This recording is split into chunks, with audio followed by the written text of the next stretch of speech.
Rupanya Indonesia ini sebagian sudah tertipu. Jepang sudah lama mengincar tanaman sebucu ini. Tanaman porang ini sudah lama. Oleh Jepang disebut ini dengan konjak. Di hutan Saraden itu, di Madiun itu, sudah diincar Jepang sejak ratusan tahun. Bayangkan. Kenapa? Karena orang daerah Jepang, orang Cina, yang tahu mengerti ngolah konjak ataupun porang ini menjadi makanan pokok, makanan kecil, jadi mie dan lain sebagainya, bahkan jadi bungkus obat-obatan segala macam. Dia lebih duluan tahu. Itu menunjukkan bahwa itulah Indonesia. Nah, setelah ketahuan Jepang yang sudah ngolah ini, Cina sudah ngolah ini, baru kita mulai ini, bahwa ini berharga, baru kita ribut. Nah, sama dengan kita ukur selatan sana, pada umumnya baru orang mana berapa harganya, laku tidak dijual, ya kira-kira kan. Nah, jadi sehingga di masyarakat Indonesia ini sebenarnya semenjak paidi porang itulah. Jadi paidi porang itu yang ngemparkan ini sehingga dia langsung store jual ini ke Jepang situ. Jadi paidi itu jual ke Jepang itu. Akhirnya ujung-ujungnya orang Jepang, orang Cina bikin pabrik di Indonesia. Ada yang di Mojokerto, ada yang di Kendal, ada yang Madiun, banyak orang, malah sekarang sudah sampai ke Bangka Belitung yang bikin ini. Nah, ini sejarahnya sehingga tipe porang ini baru sekarang orang mengenalnya. Ini juga Indonesia belum tahu ngolahnya bagaimana caranya. Paling-paling kita ini paling sebatas chip ngolahnya, ngeringkan. Umbi produksi itu kan ditiris pakai mesin kan, dikeringkan, bisa jual kering dia kan, harganya 65 ribuan. Kalau umbi produksi basah itu harganya 10 atau 14 ribu. Kalau sudah jadi bubuk itu sudah ada 500 ribuan per kilogram. Untuk nanam porang jelas menjanjikan. Saya ingin mengajak umat semampu saya, terutama para generasi muda, coba setiap rumah kita tanam 10 kg aja per kilogram. Sudah bisa hadir pabrik itu di Oku Selatan. Oh kan gitu. Sebab orang sana kalau dia sudah sampai 100 hektar, bisa pabrik didirikan di sini. Mohon perhatian dari pihak pemerintah daerah, terutama Bapak Bupati, kiranya ini bisa mengaplikasikan salah satu dana yang jelas itu bisa membantu rakyatnya kedua ini. So, aku berkeyakinan, aku bertanggung jawab. Kalau porang ini tidak akan merugikan rakyat, tidak akan mengecewakan masyarakat, dan ini benar. Porang ini adalah termasuk rumpun dari atau sebangsa dengan Amoropapurus melewers.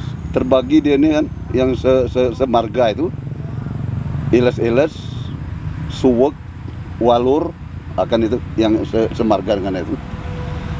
Jadi itu pada umumnya di Jawa suwek itu dimakan wong, dimakan orang.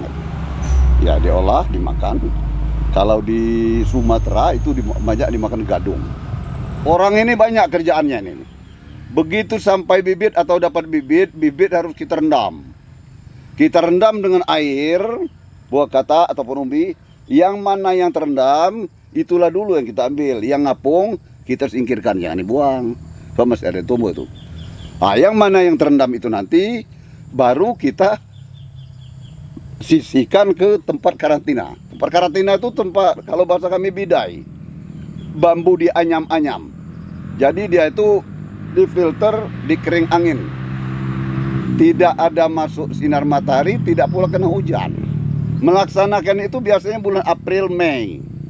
Itu, atau Juni. Kita semprot dengan larutan bawang merah, zat perangsang tumbuhnya, bawang merah itu. Bawang merah itu bisa juga ada ambil ZPT di toko-toko pertanian, zat perangsang tumbuhnya boleh. Jangan ditanam sebelum keluar mata tunas, itu aja tekad. Nah, biasanya lahan sudah siap. Kapan penanamannya? Penanaman porang ini ujung musim kemarau, awal musim hujan. Biasanya itu bulan 10, 11, 12. Jangan lagi ditanam bulan Januari, jangan lagi tanam, nggak akan bagus, aku janji.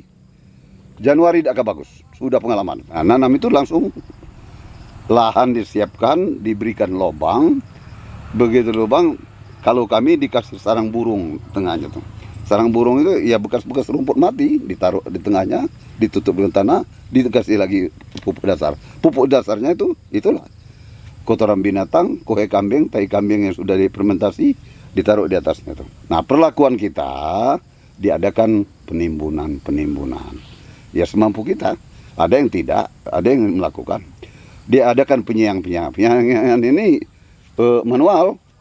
Pertumbuhannya luar biasa. Insya Allah bagus. Dalam satu batang, yakin banyak yang 8 kilo itu banyak.